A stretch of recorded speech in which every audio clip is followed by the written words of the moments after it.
What up, what up, what up, what up? What's going on? Welcome back, welcome back, welcome back, welcome back. What is going on? Let me make sure that my let's make sure that the audio is good. All right, can you hear me? Okay, you can see me now. What's going on? Shout out to you. Welcome back, welcome back. I'm just gonna get straight to the story. We're talking about Hush Puppy. I have an article I want us to dive in through. Let me know where you're plugging in from. Just send me a chat. Let me know you can hear me loud and clear. Uh, Let me just check something really quickly. All right, good. I think we should be loud and clear, but let me know in the chat. Shout out to all of you that you're watching me right now. If you're watching replay, please also make sure you leave me a comment. But yes, I have an article that I want us to cover. And before we get into that, I have to do proper rituals. Let me see here. What's going on here? Okay, I have to do the proper rituals and let's get started. Let's get started. Let's go.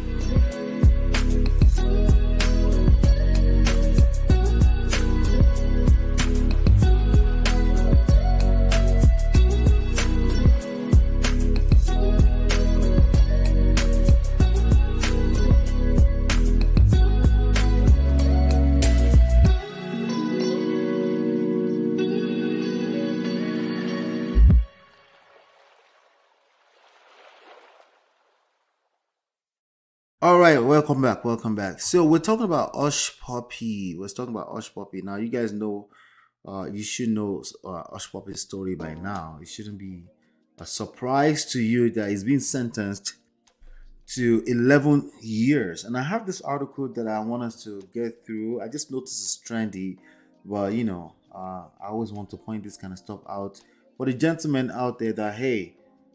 Biroban Lolo Gordon, one day, some things are obvious. I keep telling you that. Don't think you're just gonna get away by being the Messiah and suddenly things are different. By being the next Donald Trump, something that has never happened will happen to you. Maybe not.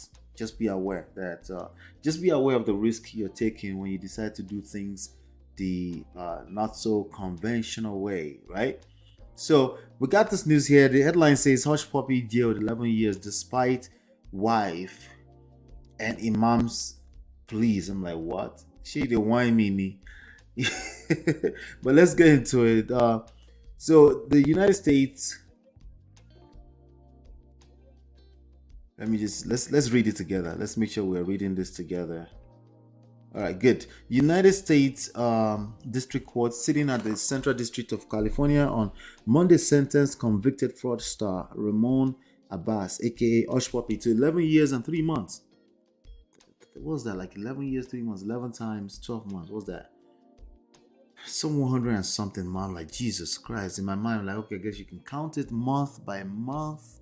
And then before you know it, God forbid, man. For how much? Anyway. Ramon Abbas, aka Hush Puppy, to 11 years and 3 months imprisonment after he was found guilty of laundering proceeds of a school financing scam, a business email compromise, what they call email phishing, and other fraudulent cyber schemes. Okay, who's the beautiful regent lady? Anyway, the United States Department of Justice, in a statement on Tuesday, said the Instagram celebrity was also ordered by a federal judge to pay $1.7 million. Do you think he will have that kind of money by the time it comes out? Does he have that kind of money buried somewhere?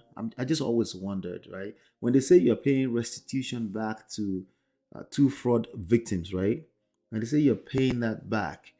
Is that like some kind of judgment or something? I just always wondered. What are your thoughts? Do you have to have that kind of money sitting around? And if you don't, can you potentially be held accountable, and how would you be held accountable? So if Hush Puppy comes out and he doesn't have $1.7 million, can he be held accountable for this money? And I don't know how it works. I'm not a lawyer, so educate me. The judgment, which was delivered by Justice Otis Wright, to put an end to Hush Puppy's trial that started after his arrest in June. Shout out to Punch, by the way. I'm reading from Punch News. In June 2020, in his Dubai United Arab Emirates hotel apartment. This was the Versace What I heard was this was the Versace mansion. It was paying a lot of money to be in that apartment. You remember that apartment? Yeah, the one where Daddy Freeze went to visit him, right? Exactly. The assistant director in charge of the FBI's Los Angeles office, Don Holloway, in the statement described Hush Puppy as one of the most prolific money launderers in the world. I mean, you have to admit that. You have to admit that. I mean, this guy, I don't think he's ever entered the United States before he was extradited to the United States. And yet he was able to siphon a whole lot of money. I think they said they found $42 million allegedly in his apartment in cash. Anyway, Hush Puppy was extradited to the United States on July 3rd. I guess that was 2020. He was arrested for defrauding over 1.9 million people, majority of whom were Americans from outside America. Obviously he couldn't do this without a network. He had to have had some sort of network. Don't you agree? Right? He must have had some sort of network, of course, right? But of course, he's the superstar. He's the rock star in the middle of this. He was a rock star. Nigerians were following him. I mean, I think last week his Instagram page finally got taken down. That Instagram page was sitting there for a long time. It's been what, 2 years or more? He was arrested by defrauding over 1.9 million people, human beings, majority of whom were Americans. He also pleaded guilty to the charges filed against him. Okay, so when they plead guilty like that, there's a good chance that he cooperated. Because if he wasn't going to cooperate, why is he pleading guilty, right? Okay. Why? Because he was holding himself accountable. You think? You're right. That's not how that works. He pled guilty because there's a good chance that he was cooperating, which means he was snitching. Most likely. I'm just guessing. All right. And probably gave up some information. An online news platform, Premium Times, reported that Hush Puppy's wife, Regina Mane, see, I didn't know he was married. He didn't come off as a person that was married. But again, he didn't say he was never married. So, Regina Mane and two imams wrote separately from Lagos and Borno states to the U.S. District Court to beg for leniency. I mean, getting 11 years and 3 months, that's probably leniency. He probably was going for about 20 years. He probably could have gotten up to 20 years. So maybe he actually got leniency, right? It's all relative, right? Who knows? I don't know. You probably know. If you do know, please share in the comments. According to the platform, the letter by the Imam of Imisi Olua Mosque, Razak Olopede, described Hush Puppy as a frequent donator to the mosque. Of course, he was donating to the mosque. Believe it or not, people would tell themselves, they will lie to themselves, they will make themselves believe the lies. People do that all the time. Like, hey, maybe if I just give to the mosque, God will protect me. God will not allow them to catch me. What if it's the same God that you are shouting to? What if it's the same God that the people you're stealing from? Because there was this particular one guy. The story is right there on YouTube. That he actually stole like $200,000 from, right? So, what if you and the person you're victimizing is worshiping the same God?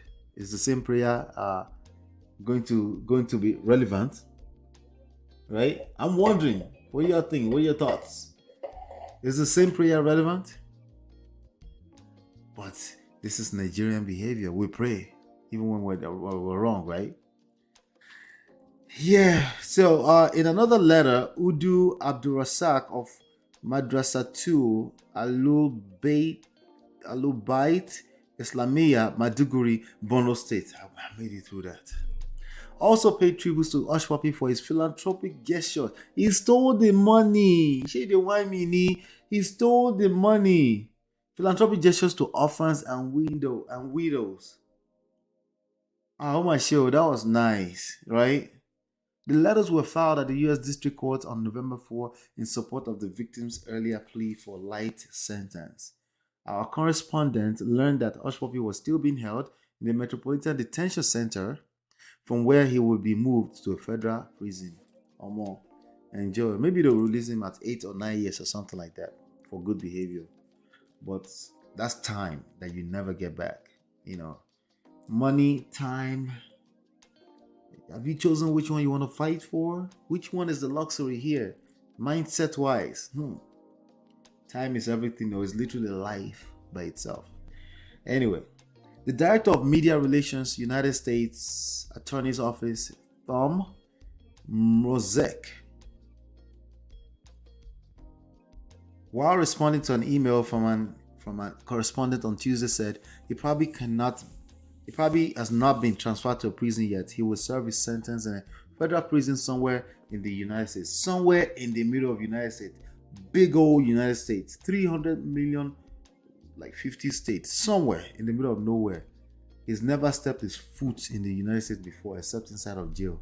Just think about that for a second. Right? I mean, this guy is still a rock star. Still a rock star nonetheless, right? You have to admit that. All right, let's keep going here. The Director of Media Relations, okay. Let's see. The special facility will be determined by the U.S. Bureau of Prisons, which administers those facilities and has the exclusive authority to determine where a prisoner will be housed. A rights lawyer, Abdul Mahmood, said Abbas deserved life jail. Opayon. I know somebody's saying, what do you mean? Well, he stole money. The laws allow for you to steal money and be able to come back to society and make an attempt at life again at some point. So, sorry, I don't agree with that. He said the conviction of Abbas shows, okay, some people, but he stole people's money. What about all those people he hurt? I know, I'm just talking about the law. You're right. It's a terrible thing that he did, right? He said the conviction of Abbas shows how nations elsewhere take the issue of cybercrime as a national security issue, which interrogates the economic interests of the states. I wish he had been sentenced to life. We don't often consider the effect of cybercrime on victims. People who lose their lives, financial worth. Yeah. He has a point there. But the laws doesn't allow for that yet. Or ever.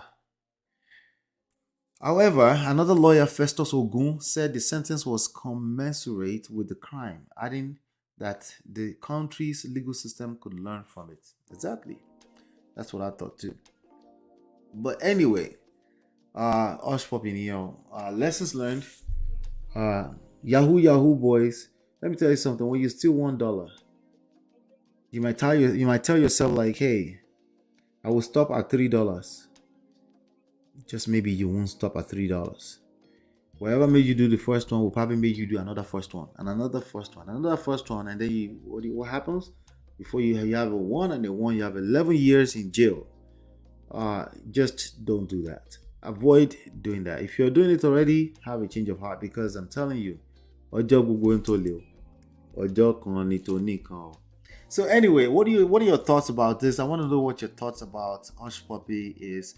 Do you agree with that person that he should have been going to a life sentence in jail? Or do you think, come on, 11 years is enough? I want to know your thoughts in the comment area below. Let me know what you're thinking with regards to this. Should HUSHPUPPI go to jail? Or does this kind of crime, does he deserve life in jail? Or that's cap? Right? Or do you think 11 years is enough? Do you think 11 years is too small, right? Do you think it matters? Here's this other question I want to ask you, right? Do you think it matters that he was giving the orphans, the homeless people money, he was sending money back home? Do you think that mattered at all? I want to know what your thoughts are about this. I'm very, very curious to see what your thoughts are. All right. Hopefully you've been enlightened, educated. I will see you on the next one, and peace.